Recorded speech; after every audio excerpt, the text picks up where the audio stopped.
losses are seen as a protest vote against the government amid economic woes and racial tensions. I'm Lian Peck. Hello and a very warm welcome. I'm Divya Gopalan. This is Al Jazeera live from Kuala Lumpur. Also in the program. Split over Kosovo. Serbia's Prime Minister quits over a divided government.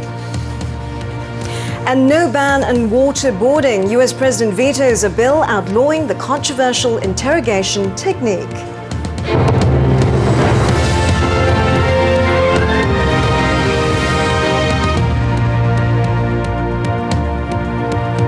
This is a defining moment, unprecedented in Malaysia's history. That's how Malaysia's opposition described the election in which the country's ruling coalition suffered its biggest losses since independence 50 years ago. Prime Minister Abdullah Badawi's National Front coalition won enough seats to form the next government.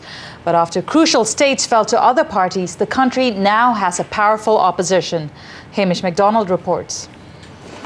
It was the night Malaysia confronted a new reality. For the first time, a large and powerful opposition, and for the Barisan Nasional, which has ruled this country since independence, a realisation it may not have a monopoly on power.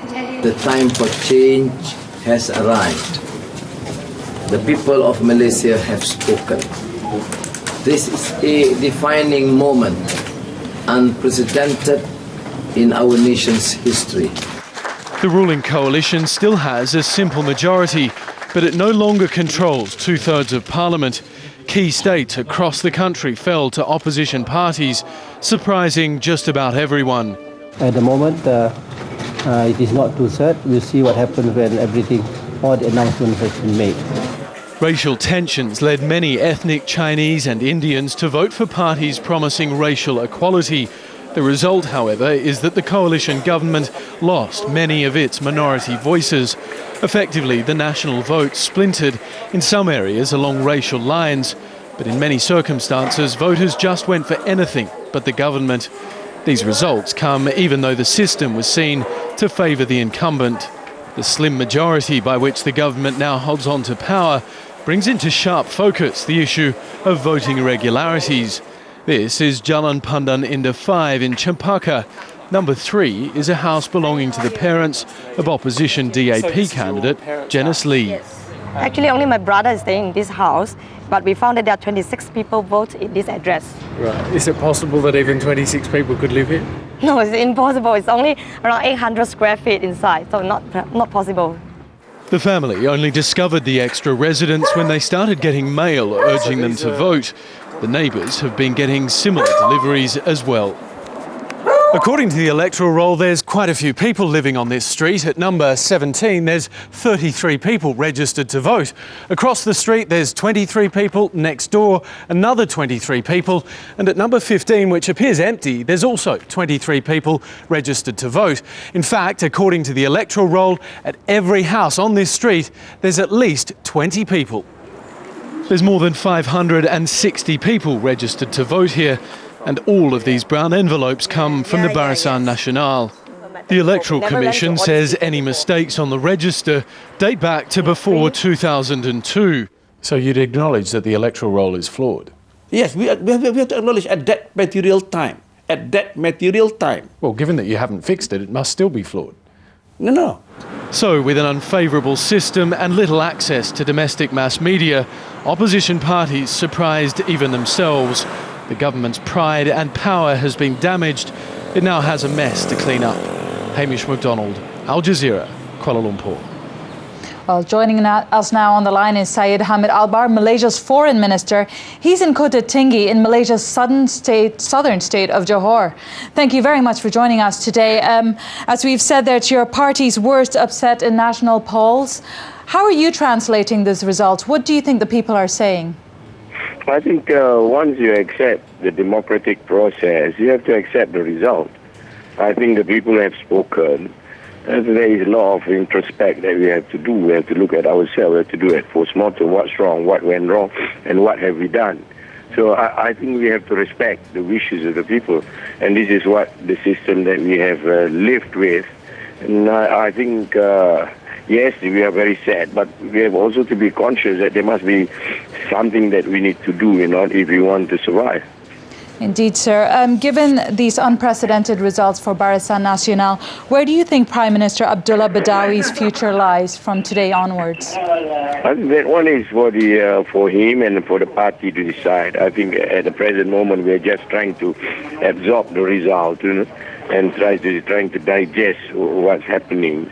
And I think it's too early for us to say or speak about anything. He's still our president, and he's still the person who leads the party, and he has got a right, with the majority that we have obtained, to form a government. And I think we go on from that. Do you feel, sir, your party has misjudged public opinion? No, I think whatever it is, at the end of the day, every politician has to take into account public opinion. And so there is no way that we can ignore public opinion. I think now the public has spoken, so we should take notice of what the public has said through the ballot boxes. Syed Hamid Albar, Malaysia's Foreign Minister, thank you very much for taking the time to speak to us today. And in our studio is A.B. Shamsul. He's the Professor of Social Anthropology at the National University of Malaysia. Professor, we are just hearing there the Foreign Minister of Malaysia saying that there's going to be a lot of post-morteming going on now for the Barisan Nasional Party. What now for the party going forward? I mean, certainly this is really sort of changing for the political landscape in Malaysia, the fact that opposition parties have made such a huge dent. Well, I think the most important thing is for the ruling party to reorganize the way they conduct themselves and relating to power sharing, and also the way they dispute development benefits. A lot of people are unhappy in rural areas as well in urban areas for different reasons, and they are very ethnicized too. So where do they draw the line between what they can do and what they cannot do? I think they also have to look at the election commission, whether this is the best system for Malaysia to actually for Malaysians to voice their democratic choices. What do you think, I mean, in terms of the opposition, I mean, is there a possibility going forward, I mean, if this coalition gets stronger, the opposition coalition, that maybe, the climate is now primed for a two-party government going forward if the opposition parties can band together? What is the likelihood of something like that? Well, it is interesting that you say that, because about 5 days ago I wrote a piece in a New Straits Islamia how oppositionism is transformed to the opposition.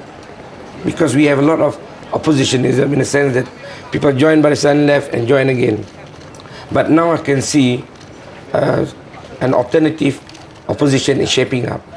If they don't take this opportunity now to really register as a Barisan alternative, and they remain separate and disparate, I think they would lose the chance. And who can we expect to actually lead this new opposition? I guess, the PKR, led by the former Deputy Premier Anwar Ibrahim, has gotten a majority of opposition seats in Parliament. Certainly this paves the way for a massive comeback. Well, if Nick Aziz is a spiritual leader of PAS, he is the sole leader of PKR. Yeah? So I think he is going to lead, and he has to lead.